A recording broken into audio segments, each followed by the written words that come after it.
তারা নারী নিয়ে আড্ডা দেয়, প্লাস তারা মাদক সেবী, তারা হচ্ছে যে মাদকের কারবার করে। তো সত্যি কথা বলতে তিনি এই মুরব্বী যদি 100 থেকে 150 কথা বলে থাকে, তা আল্লাহর রহমতে 100 থেকে 150 কথাই মিছে কথা। আমার ছেলে মাদক বেছে না, তো আমার ছেলে মাদক খায়, এমনি লোকে কয় গাঁজা খায়, তার লোকে কয় গাঁজা খায়, তাহলে তুমি কি করো? ছেলেকে ওরা মাদক ব্যবসায়িক বলে চিহ্নিত করেছে, কিন্তু অরিজিনাল সে তো মাদক ব্যবসায়িক না, সে মাদক সেবী। এই যে আমি পরস্পর জানি, কোনো ছেলে বা কোনো মেয়ে যদি মাদক সেবন করে, কোনো বাপ মার সামনে কি করে, এটা তো আমি কখনোই দেখিনি। তবে বাইরে বাই মানুষ বলে যে আপনার ছেলে মাদক খায়, গাঁজা খায়। তিনার ওয়াইফ, এটা 100 মুসলমানের সন্তান যদি হয়ে থাকি, একটা মিথ্যা কথা না। আমার সামনে আমার আম্মুর কথা এসে বলে যে ওরে রোজিনা এরকম ওর বাপের কুপিয়েছে, ওই সেই জরিমানার টাকা দিয়ে বাড়িটা পাকা বাড়ি করেছি, ইটির বাড়ি করেছি, আর একটা লোক যদি এসে ওরকম করে একটু মারিয়ে দিত বা কুপাইতো, তাহলে আমি ঘরে সাতটা দিতে পারতাম। যেরকম মা সেরকম পিতা সেরকম সন্তান। বাংলাদেশের সুষ্ঠু সমাজ এরকম পরিবার চায় না। তোমার ছেলে তুমি ঠেকাও না কেন? গাঁজা খাই, গাঁজা খেয়ে কি লোকের কুপাবে নাকি বাজারের উপরে এসে নিয়ে? একটা বাইরের মানুষজন দেখা করতে আসছে, 30-40 জন, 20-25 জন দেখা করতে আসবে, প্রায় প্রতিনিয়ত আসবে, তাদের সামনে এরকম একটা অপ্রীতিকর ঘটনা, তাইলে তিনারা আমাদের সম্পর্কে কি মন্তব্য রাখবে? ওই এলাকায় গিয়ে তিনাদের চোখে, ওই এলাকার মানুষের চোখে আমরা কিরকম বলে মানে তাদেরকে আমাদেরকে প্রেজেন্ট করা হবে? এইটাই মূল বিষয়। এখন কথা হচ্ছে যে আপনার ছেলে মাদক খায়, আপনি বলতেছেন, নিজে মুখে বলতেছেন, তাহলে আপনার ছেলেকে আপনি কেন আপনি বারণ করতেছেন না? তিনার বড় ছেলে সেলিম নাম করে, তিনিও তার মাদক খাওয়ার কারণেই বেশ কিছু বছর আগে তার গালের ভিতরে গোবর দিয়ে পর্যন্ত ওয়াশ করিয়েছে তিনার। আমার নিজে চোখে দেখা, আমি তখন ছোট, এই যে এদের মতো ছোট একদম, আমি নিজে চোখে দেখা। তাইলে আপনি কেন আপনার ছেলেকে শুধরাচ্ছেন না? আর আপনাদের কাছে আমার একটি প্রশ্ন, যে একটি মানুষ যদি মাদক কারবার না করে, এই যে রাত দিন 24 ঘন্টা টই টই করে জেনে শুনে ঘুরে বেড়ানো, তিনি যে হোটেলটি চালাতেন, বর্তমান সাম্প্রতিক সময় তিনি হোটেলও আর চালান না। আমার কথা যে এই যে বলতেছেন, তারা আবার এই যে ফয়সাল বাপের কথা বলতেছেন, সুদ খায়, বিগত কয়েক বছর ধরে বেলেডাঙ্গার বাজারে সুদে কারবারি করে আসতেছে। তে আমার কথা, আপনার ইনকাম উচ্চ কি? আপনার হোটেলে কোনো আপনার ছেলের কোনো কর্ম নেই, আপনাদের সংসার চলে কিভাবে 4-5টা লোকের? অবশ্যই জীবন জীবিকার তাগিদে অর্থকড়ির প্রয়োজন আছে। মানব জীবনে চলার পথে অর্থের মূল্য অপরিসীম। এই অর্থটা কোথা থেকে পান? রাতের আধারে ওই যে ডিলারের বড় চালান কি আপনাদের এই প্রধান অর্থ?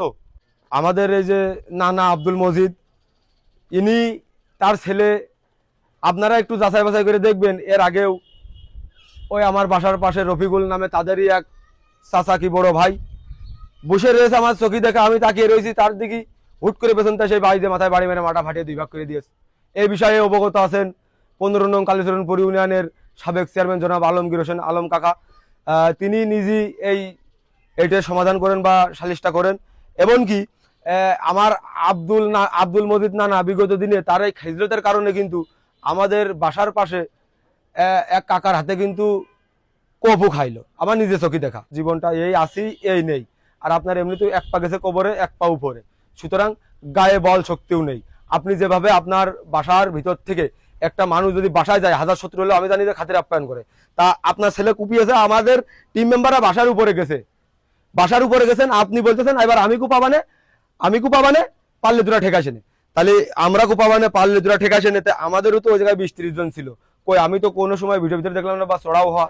আপনি ধাক্কা দিই আপনার ওই একটা ভাই, আপনার বাড়ির মহিলারা ওই মহিলা প্রয়োগ করেন, এবার যদি মহিলাদের উপরে চড়াও হওয়া হয়, তখনই কিন্তু ভাই কেসটা অন্যরকম মতো হয়ে যায়, যে মহিলার উপরে কেন আক্রমণ হলো। তো মহিলার উপরে তো আক্রমণ হবে না, আক্রমণ ওইটা সাজানো হবে। এখন বিগত দিনে এই সম্রাট অনেক মানুষের এরকম মারা ধরা ক্ষয়ক্ষতি করেছে, তার পিতার কাছে বিচার দিতে গেলেই তাকেও ঘাট ধাক্কাতে বের করে দিয়েছে আমার নিজের চোখে দেখা। কারণ ওই যে বললাম প্রথমেই, যে আমার জানালা খুলে হাত বাড়ালে তার বাপের পরোটার দোকানের উপরে হাতটা যায়, পরোটাটা আমি নিতে পারি সুন্দরভাবে। তাইলে আমার থেকে ভালো ধারণা কারণ নেই, কারণ তারই মেজো ভাই, আমারই নানা মতিয়ার রহমান। আপনারা একটু যাচাই বাছাই করে দেখবেন, আমি আমার শৈশব জীবন ওই বাড়ির ভিতরে পার করেছি। আমি আমার জন্মের পর থেকে আমি মানুষ হয়েছি ওই বাড়ির ভিতরে, আমি মতিউর রহমানের বাড়িতে মানুষ হয়েছি জন্মের পর থেকে। এখন তিনারা রাজনৈতিক সূত্রে বিএনপি করেন, এখন তিনারা বিএনপি করেন, কই তিনারা তো এরকম অরাজকতা সৃষ্টি করতেছে না। তিনার বড় ভাই আপনি, তাইলে আপনার এই আপনার সাথে যারা থাকে বা আপনার ভাই ভাগা যারা আছে, আপনার দেখে কি শিখবা? শিকার কি আছে এই জায়গায়? তিনারা যথেষ্ট বুদ্ধিমান বলেই তো আপনাকে সাপোর্ট করে না। যথেষ্ট বুদ্ধিমান বিচক্ষণ বলে আপনাকে সাপোর্ট করে না, কারণ কোনটা অন্যায় বেঅন্যায় আপনি বিগত দিনে এই ভাই ভাগারের জমি জাতি নিয়ে দ্বন্দ্ব ফেসাদ ও মানে কেউ ওর ছেলে নিয়ে কথা বলতে গেলেই সমস্যা, ছেলে নিয়ে কথা বলতে গেলেই সমস্যা। কেন তার ছেলে কি প্রেসিডেন্ট নাকি? তার ছেলে কুপিয়েছে, আবার তিনি বলতেছেন যে যা আমি কুপাবানে। একটা মানুষ কখন বলে যে অনৈতিক কর্মকাণ্ড ঘটেও বলে যে এবার আমি কুপাবানে যা, তাইলে অবশ্যই এর পেছনে ইন্ধন দাতা আছে, অবশ্যই শেল্টার দাতা আছে।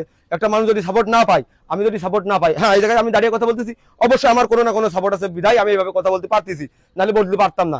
এখন আমার কথা হচ্ছে তিনি যে আবার কুপাবে, তাহলে তিনার পেছনে সাপোর্ট দিচ্ছেন কারা? আমার জেলা প্রশাসনের কাছে উদাত্ত আহ্বান জোরহাত করে দাবি করতেছি যে আপনারা এই বিষয়গুলো সঠিকভাবে তথ্য আদান প্রদানের ভিত্তিতে আপনারা সঠিকভাবে ইনকোয়ারি করে অপরাধীগুলোকে আপনারা আইনের আওতায় এনে সঠিকভাবে এর একটি সুস্থ বিচার আপনারা করেন।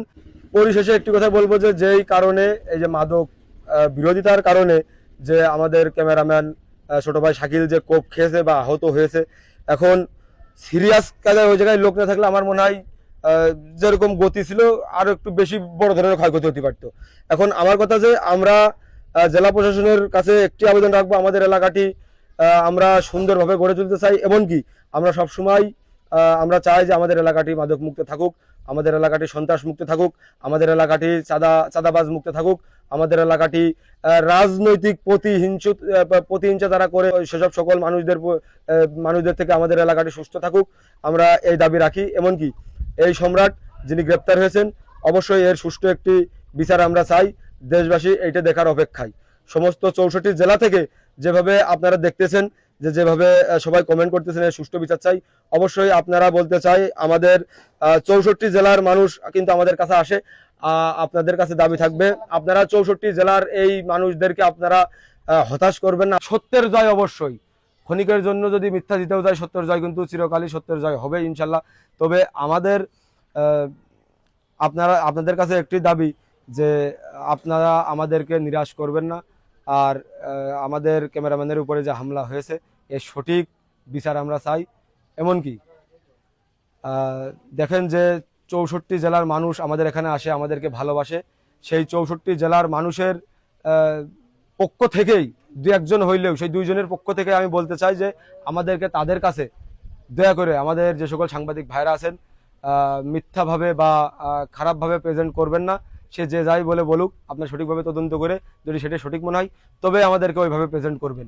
এমনকি আমরা যে আজাদ রিপাবলিক, আমরা ভিডিও আমাদের মূল উৎস, আমরা আমাদের ভিডিওটা যেন চালিয়ে যেতে পারি। আর আমাদের ভিডিওর ভিতরে যদি কোনো ভুল ভ্রান্তি আমাদের দেশ বিরোধী কর্মকাণ্ড বা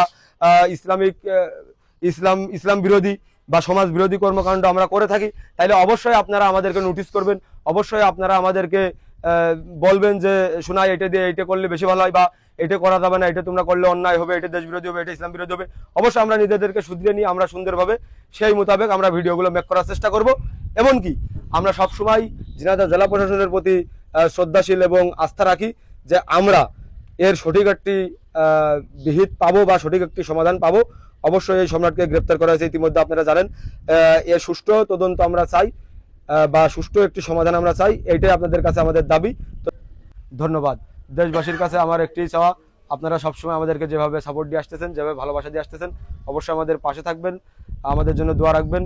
আমার দেশবাসীর জন্য সবসময় দোয়া থাকবে। এমনকি ঝিনাইদহ জেলা প্রশাসনের কাছে সর্বোপরি সর্বশেষ আবেদন, এর সঠিক বিচার আমরা চাই।